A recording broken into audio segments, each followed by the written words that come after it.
السلام علیکم ورحمۃ اللہ وبرکاتہ۔ میرے معزز سامعین و ناظرین، انتہائی اہم موضوع ہے۔ پیچھے ہم نے ایک موضوع کے اندر گفتگو کی تھی اللہ وحدہ لا شریک کے علم کے متعلق۔ اللہ تعالیٰ کا علم کیسا ہے، اللہ تعالیٰ کی شان علم کیسی ہے۔ اس کے دوران ایک سوال آیا اور یہ سوال بڑی دیر سے چل رہا ہے، علم غیب، غیب کا علم اور اس کے متعلق مسلمانوں کا عقیدہ نظریہ کیسا ہونا چاہیے۔ اللہ تعالیٰ کا علم ہے اور اس میں نے ایک لفظ بولا کہ اللہ تعالیٰ کے لیے غیب کچھ نہیں ہے۔ اللہ تعالیٰ تو ہر شے کو جاننے والا۔ غیب جب بولا جائے گا تو وہ ہمارے لحاظ سے بولا جائے گا، کیا چیز حاضر ہے ہمارے سامنے، کیا چیز غائب ہے ہم سے غائب ہے۔ تو وہ جو غیب ہے ہمارے لحاظ سے ہے، جو حاضر ہے ہمارے لحاظ سے ہے۔ اللہ وحدہ لا شریک اس حاضر کو بھی جانتا ہے اور غیب کو بھی جانتا ہے، اور جتنے بھی علوم ہیں غیب کے لحاظ سے، ظاہر کے لحاظ سے، سب وہ جاننے والا۔ اس دوران یہ سوال اٹھا کہ جب وہ غیب کا جاننے والا ہے تو بس عقیدہ نظریہ یہی رکھنا ہے کہ وہ غیب کو جانتا ہے تو بس غیب اسی کے پاس ہے اور کسی کے پاس نہیں؟ جیسے علم غیب کا دعویٰ ہوتا ہے کہ اللہ تبارک و تعالیٰ نے علم غیب اپنے پیارے حبیب خاتم الانبیاء والمرسلین امام الانبیاء صلی اللہ علیہ وآلہ وسلم کو عطا فرمایا ہے۔ اب اس پر یہ سوال ہوتا ہے، تو میں اس موضوع کے لیے آپ بھائیوں کے سامنے قرآن عظیم کے 5 مقام رکھنے لگا ہوں۔ قرآن عظیم کو سمجھیں، ہم اگر قرآن عظیم کے انداز کو سمجھ لیں تو انشاءاللہ عقیدے کا یہ مسئلہ سمجھنے والوں کے لیے کافی حد تک آسان ہو جائے گا، سمجھ آ جائے گا انشاءاللہ وحدہ لا شریک پاک ذات نے اگر چاہا تو۔ پہلے نمبر پر سورہ الانعام کی آیہ مبارکہ نمبر 59 میں ارشاد باری تعالیٰ ہے، فرمایا وَإِنْدَهُ مَفَاتِحُ الْغَيْبِ لَا يَعْلَمُهَا إِلَّا هُوَ، فرمایا اسی کے پاس ہیں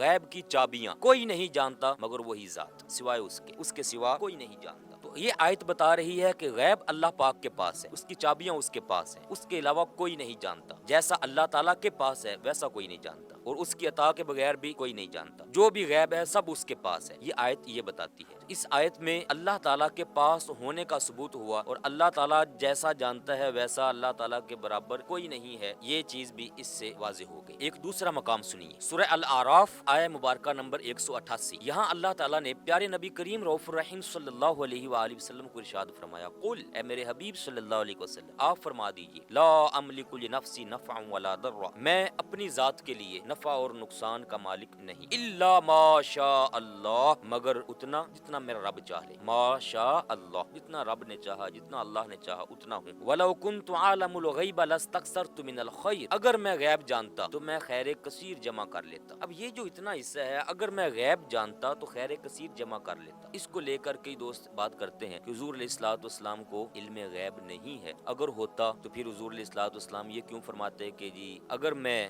غیب جانتا تو میں خیر کثیر جمع کر لیتا؟ اس کو لے کر اعتراض کر دیا جاتا ہے، حالانکہ اس میں ایسی بات کوئی نہیں ہے، نفی والی بات نہیں ہو رہی ہے۔ کیوں کہ قرآن عظیم کا ایک تیسرا مقام وہ اس بات کی، اس آیت کی بھی وضاحت کرتا ہے، تفسیر۔ میں آپ بھائیوں کو یہ جو سنا رہا ہوں یہ تفسیر قرآن بالقرآن، یہ قرآن عظیم کی آیات کی تفسیر قرآن مجید ہی کے ذریعے سے یہ سب سے پہلے نمبر پر تفسیر ہوتی ہے، اہل علم جانتے ہیں اس بات کو۔ اب سنیے اس آیت کو بھی سمجھنے کے لیے کہ حضور علیہ الصلوۃ والسلام نے فرمایا اگر میں علم غیب جانتا تو خیر کثیر جمع کرتا۔ قرآن عظیم ہمیں کیا فرماتا ہے؟ اب چلیے تیسرے مقام کی جانب، سورہ النساء آیہ مبارکہ نمبر 113، کمال ارشاد اللہ تعالیٰ کا یہاں پر موجود ہے جو ہمیں ان پہلی دونوں آیات کی تشریح اور تفسیر کے طور پر سمجھ جانا چاہیے۔ اللہ پاک کا ارشاد عظیم ہے، وَأَنزَلَ اللَّهُ عَلَيْكَ الْكِتَابَ وَالْحِكْمَةَ، اے میرے پیارے محبوب صلی اللہ علیہ وسلم، میں نے آپ پر نازل فرمائی ہے کتاب بھی اور حکمت بھی، کتاب بھی اور حکمت بھی میں نے آپ پر نازل فرمائی، اور ساتھ کیا فرمایا، وَعَلَّمَكَ مَا لَمْ تَكُنْ تَعْلَمْ، اور آپ جو نہ جانتے تھے میں نے سب آپ کو سکھا دیا۔ جو ماضی میں، ما لم تکن، جو گزشتہ وقت میں آپ نہ جانتے تھے، وَعَلَّمَكَ، اسی نے آپ کو سکھایا۔ اللہ پاک فرماتے ہیں اے میرے حبیب صلی اللہ علیہ وسلم، میں نے آپ پر کتاب نازل فرمائی، میں نے آپ کو حکمت عطا فرمائی، اور پہلے آپ جو نہ جانتے تھے میں نے سب آپ کو عطا فرما دیا، سب کا علم آپ کو دے دیا۔ ما لم تکن تعلم، ما عموم پر دلالت کرتا ہے، جو بھی چیز کائنات کی، جو بھی شے، جو بھی علم، کچھ بھی ہو جو آپ نہ جانتے تھے وہ سارے کا سارا علامہ کا میں نے آپ کو سکھا دیا، آپ کو تعلیم دے دیا، آپ کو عطا فرما دیا، آپ کو بتا دیا۔ سبحان اللہ۔ تو پہلی آیت مبارکہ میں جو حضور علیہ الصلوۃ والسلام فرما رہے ہیں کہ میں نہیں جانتا، اس میں اپنے ذاتی اپنے لحاظ سے جاننے کی نفی ہو رہی ہے کہ میں نہیں جانتا۔ اللہ پاک نے فرمایا کہ کوئی بھی ذاتی طور پر کچھ نہیں جانتا، کوئی بھی نبی کوئی بھی رسول اپنے طور پر کچھ نہیں جانتا۔ اب اللہ تبارک و تعالیٰ نے جب فرمایا کہ میرے پاس ہی غیب کی چابیاں ہیں اور کوئی نہیں جانتا میرے علاوہ، تو واضح بات ہو گئی کہ اللہ پاک کے علاوہ کوئی نہیں جانتا۔ لیکن مسئلہ یہ ہے کہ کیا اللہ تعالیٰ اپنے وہ علم، وہ جو غیب ہے ظاہر ہے، وہ کیا کسی کو عطا بھی فرماتا ہے یا نہیں فرماتا؟ تو یہ آیت بتا رہی ہے، اللہ پاک فرما رہا ہے میں بتاتا ہوں، میرے بتانے کی نفی نہیں ہے، جاننے کی ذاتی طور پر نفی ہے۔ کوئی اپنی ذات، اپنی قوت، اپنی طاقت سے کوئی نہیں جانتا، لیکن جب اللہ پاک بتائے، اللہ تعالیٰ سکھائے، اللہ تعالیٰ عطا فرمائے، تو فرمایا پھر میں دینے والا ہوں، عطا فرمانے والا ہوں۔ اور دیکھو اللہ پاک فرما رہا ہے سورہ النساء آیہ مبارکہ نمبر 113 میں، فرمایا میں نے اپنے حبیب صلی اللہ علیہ وآلہ وسلم کو وہ سب کچھ سکھا دیا، بتا دیا جو وہ نہ جانتے تھے۔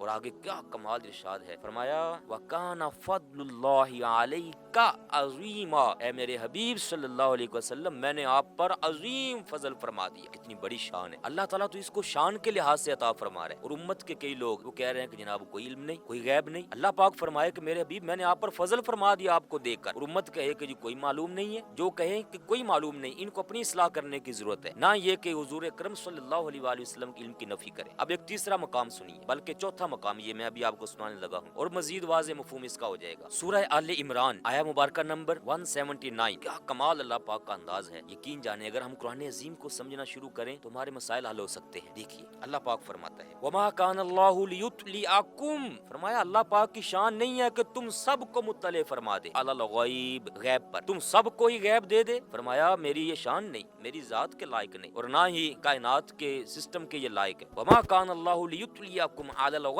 ہر ایک کو ہی غیب دے دے، فرمایا ایسا نہیں، تو پھر کیا کسی کو بھی نہیں دیا؟ عام لوگوں کو نہیں دیا تو کیا کسی کو بھی نہیں دیا؟ نا، آگے جواب سنیے، وَلَٰكِنَّ اللَّهَ يَجْتَبِي مِن رُّسُلِهِ مَن يَشَاءُ، فرمایا میں اپنے رسولوں میں سے جس کو چاہتا ہوں چن کر اس کو میں علم غیب عطا فرما دیتا ہوں، اس کو غیب پر اطلاع بھی دے دیتا ہوں۔ واضح آیت ہے، ہر کسی کو نہیں علم، تو جس کو نہیں علم ہے وہ اپنے پاس غیب نہ ہونے کی وجہ سے حضور اقدس نبی اکرم صلی اللہ علیہ وآلہ وسلم کی علم کی نفی کر رہا ہوتا ہے، جبکہ اللہ پاک یہ فرما رہا ہے کہ میں ہر کسی کو نہیں بتاتا، عام لوگوں کو نہیں بتاتا ہوں، لیکن یہ جو اگلا حصہ ہے وَلَٰكِنَّ اللَّهَ يَجْتَبِي مِن رُّسُلِهِ مَن يَشَاءُ، اس پر ایمان وہ تبھی ممکن ہے جب بندہ ایمان رکھے کہ اللہ پاک اپنے نبیوں کو، رسولوں کو غیب عطا فرماتا ہے۔ وہ کتنا عطا فرماتا ہے؟ جتنا وہ چاہے عطا فرماتا ہے، اس کے لیے ہمارے پاس کوئی پیمانہ نہیں کہ ہم کہیں جی اتنا ہے اتنا نہیں ہے۔ کوئی کہہ دے کہ علم غیب کا مطلقاً نظریہ رکھنا معاذ اللہ کفر ہو جائے گا، اس کی یہ بالکل غلط فہمی ہے، اور اس کا غلط یہ نظریہ اور غلط اس کا یہ بیانیہ ہے۔ اللہ پاک فرما رہا ہے کہ میں غیب دیتا ہوں۔ اب اسی مفہوم کی ایک اور آیت ذرا سمجھیے، یہ 5واں مقام ہے، 29واں سپارہ سورہ الجن بالکل آخر پر آیہ مبارکہ نمبر 26 اور 27، کتنا واضح بالکل ارشاد موجود ہے۔ آپ کھول سکتے ہیں قرآن عظیم، دیکھیے اپنے سامنے قرآن پاک کھول کر ترجمہ پڑھیے اس کا۔ اللہ پاک کیا فرما رہا ہے، عالم الغیب فلا یظہر علی غیبہ احدا، فرمایا اللہ ہی ہے غیب کا جاننے والا، اور وہ غیب کسی پر ظاہر نہیں فرماتا۔ لیکن اگلا حصہ دیکھیے، الا من ارتضی من رسول، اہل علم جانتے ہیں کہ جہاں اللہ آ جائے تو وہ پہلے والی جو چیز ہوتی ہے اس کے اندر نفی کے ساتھ اس بات، بعد والی حصے میں اس بات آ رہا ہوتا ہے، لا الہ الا اللہ، جیسے ہم پڑھتے ہیں لا الہ، کوئی معبود نہیں، کیا کوئی بھی نہیں؟ نا، الا اللہ، مگر ایک معبود ہے۔ کلمہ شریف کا انداز دیکھیے، لا الہ، کوئی عبادت کے لائق نہیں، کوئی معبود نہیں مگر اللہ وحدہ لا شریک، مطلب اللہ تعالیٰ ہے، عبادت کے لائق ہے۔ یہ انداز یہاں پر ہے، لا یظہر علی غیبہ احدا، وہ اپنے غیب پر کسی کو مطلع نہیں فرماتا، غیب کسی کو نہیں دیتا، ظاہر ہی نہیں کرتا، بالکل ہی نہیں کرتا کسی ایک فرد پر بھی۔ لا، اگلا حصہ دیکھیے، الا من ارتضی من رسول، لیکن اپنے رسول